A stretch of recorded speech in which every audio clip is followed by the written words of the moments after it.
এর কারণ হলো এই ঘটি বিভিন্ন কাজের পাশাপাশি পিণ্ড রাখার কাজে কিন্তু এই ঘটি ব্যবহার করা হয় এবং এই ঘটির মুখে একটি কাপড় দিয়ে বেঁধে পিণ্ড কিন্তু এই গয়াতে আনা হয়। আর ঠিক এই কারণের জন্যেই মাতা সীতার অভিশাপে এই ফল্গু নদীতে মাত্র 4 মাস জল থাকে এবং বাকি 8 মাস কিন্তু বালি দেখা যায়। ঠিক যে স্থানে মাতা সীতা রাজা দশরথের পিণ্ডদান করেছিলেন নিজ হাতে, এই সীতাকুণ্ডে গিয়ে কিন্তু আপনি সেই মন্দির এবং সেই স্থান দর্শন করতে পারেন। চলুন এখন আমরা দেখে নেব এই গয়াধামের আরও একটি দর্শনীয় স্থান, বিষ্ণুপদ মন্দির। নমস্কার বন্ধুরা, আজ আমি আপনাদের নিয়ে এসেছি একটি অন্যরকম তীর্থস্থানে, যেখানে আসলে আপনার মন কিন্তু হয়ে উঠতে পারে একটু ভারাক্রান্ত।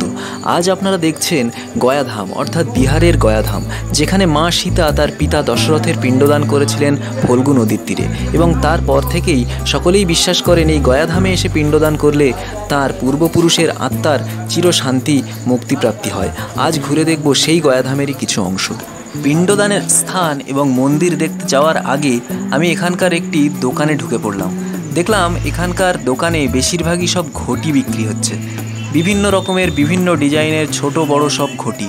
এর কারণ হলো এই ঘটি বিভিন্ন কাজের পাশাপাশি পিণ্ড রাখার কাজে কিন্তু এই ঘটি ব্যবহার করা হয় এবং এই ঘটির মুখে একটি কাপড় দিয়ে বেঁধে পিণ্ড কিন্তু এই গয়াতে আনা হয় এবং এখান থেকে অনেক মানুষ এই ঘটি কিনে নিয়ে যান তার বাড়িতে।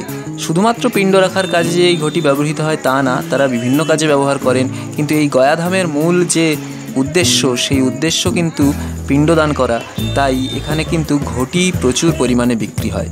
দোকান দেখে নিয়ে আমি আবার সামনে হাঁটতে থাকলাম। এগিয়ে যেতে যেতে প্রথমেই ডান দিকে চোখে পড়ল এই সূর্যকুণ্ড। এই সূর্যকুণ্ডের চারিদিকে ছিল একদম বাঁধানো এবং উঁচু পাঁচিল দিয়ে ঘেরা। দেখুন কত স্বচ্ছ এই সূর্যকুণ্ডের জল, চারিদিকে বাঁধানো পাড় এবং গাছের ছায়া এই জলের মধ্যে পড়ে আরোই যেন মায়াবী লাগছিল। এই কুণ্ডের মধ্যে কিন্তু আপনি নামতেও পারেন, ঠিক এই পাশেই এই কুণ্ডে নামার গেট আছে, সেখান থেকে আপনি এই কুণ্ডে গিয়ে এই ধাপ দিয়ে কুণ্ডে নেমে এই জল কিন্তু স্পর্শ করতে পারেন এবং আপনার মাথায়ও কিন্তু দিতে পারেন। এখন আমরা যাচ্ছি ফল্গু নদী দেখতে। ফল্গু নদী অর্থাৎ যে ফল্গু নদীর তীরে মাতা সীতা শ্রী রামচন্দ্রের অনুপস্থিতিতেই পিণ্ডদান করেছিলেন পিতা দশরথের এবং সাক্ষী রেখেছিলেন 5 জনকে। এই 5 জন কিন্তু ঠিক মানুষ নয়, এই 5 জন ছিলেন বটবৃক্ষ, গাভী, তুলসী পাতা, ব্রাহ্মণ এবং এই ফল্গু নদী। কিন্তু এই সাক্ষীদের মধ্যে পরে যখন মাতা সীতা সবার কাছে সাক্ষীর জন্য গিয়েছিলেন, তখন শুধুমাত্র বটবৃক্ষ ছাড়া আর বাকি সবাই কিন্তু মিথ্যে কথা বলেছিল, এমনটাই জানা যায়। আর ঠিক এই কারণের জন্যেই মাতা সীতার অভিশাপে এই ফল্গু নদীতে মাত্র 4 মাস জল থাকে এবং বাকি 8 মাস কিন্তু বালি দেখা যায়। আপনি যদি বর্ষাকালে এই নদী দেখতে যান তবেই কিন্তু আপনি জলের দেখা পাবেন। এই যে আমরা এখন ফল্গু নদীর একদম কাছাকাছি চলে এসেছি। যারা পিণ্ড দেন তাদের কিন্তু এই ফল্গু নদীর তীরে এইখানেও একটি পিণ্ড দিতে হয়। এই যে দেখুন সেই ফল্গু নদী, এখন বর্ষাকাল বলেই এই নদীতে কিন্তু জল দেখতে পাচ্ছেন।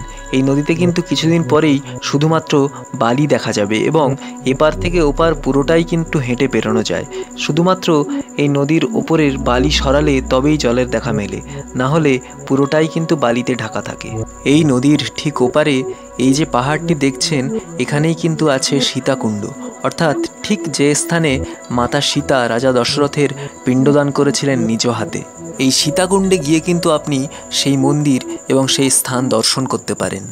চলুন এখন আমরা দেখে নেব এই গয়াধামের আরও একটি দর্শনীয় স্থান, বিষ্ণুপদ মন্দির, অর্থাৎ যে মন্দিরে ভগবান শ্রী বিষ্ণুর পদচিহ্ন আছে গয়াসুরের বুকের উপর এবং যার নামেই এই স্থানের নাম আসলেই গয়া।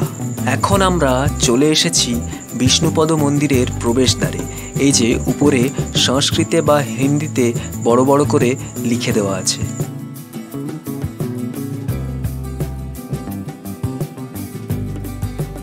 বিষ্ণুপদ মন্দিরের রাস্তা দিয়ে সামনে এগিয়ে যেতে যেতে ডান দিকেই চোখে পড়ল মা গৌরেশ্বরী দেবীর এই মন্দির। মন্দিরের বারান্দায় কয়েকজনকে বসে গল্প করতে দেখলাম। আমরা এই স্থানে জুতো খুলে আবার সামনের দিকে এগিয়ে চললাম মূল মন্দিরের উদ্দেশ্যে। এই হলো মূল মন্দিরের সিঁড়ি, কিন্তু মূল মন্দিরের ভেতরে ঢুকেই জানতে পারলাম যে মূল মন্দিরের মধ্যে ছবি তোলা বা ভিডিও করার কোনো রকম অনুমতি নেই, তাই ভিতরের অংশটুকু আপনাদের সামনে কোনোভাবেই আনতে পারলাম না। আপনারা গয়া ভ্রমণে এলে এই বিষ্ণুপদ মন্দিরে এসে গয়াসুরের বুকের ওপর ভগবান বিষ্ণুর পদচিহ্ন নিজ চোখে দেখতে কখনোই ভুলবেন না। সবশেষে আমি মন্দির দেখে বেরিয়ে এসে এই হনুমানজির মন্দিরে হনুমানজিকে প্রণাম জানিয়ে আজকের ভিডিও এখানেই শেষ করলাম। দেখা হবে আবার ঠিক পরের ভিডিওতে।